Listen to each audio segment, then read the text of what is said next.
this Patriots Day, we are live in Lexington for the 250th anniversary of the Revolution. And right now, the Lexington Minutemen are conducting a reenactment. We're waiting for the Redcoats, or as we learned this morning from Brooke here, the regulars is what they were called. Yes. Thank you so much.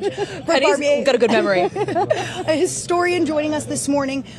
What's going on right now? Because we know that Paul Revere came at about 1:30. It's past 5, almost 6. So these men 250 years ago were waiting that long?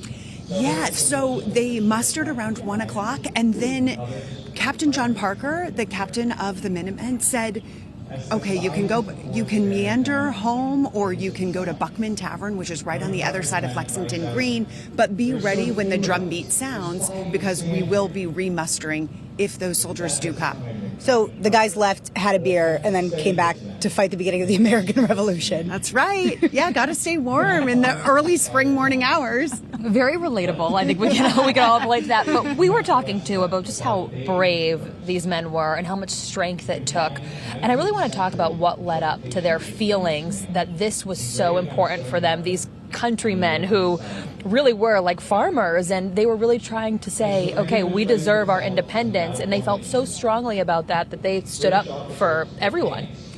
Since 1774, when Parliament, which is Great Britain's governing body, passed something called the Coercive Acts, these were really harsh laws.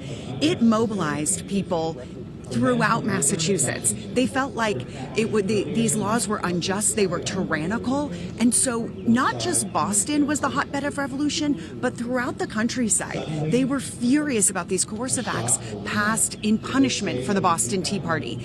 And in response to the coercive acts, the 3,000 British troops come back to Boston and occupy Boston, and Bostonians and people in Massachusetts begin to get an uneasy feeling that they might be attacked.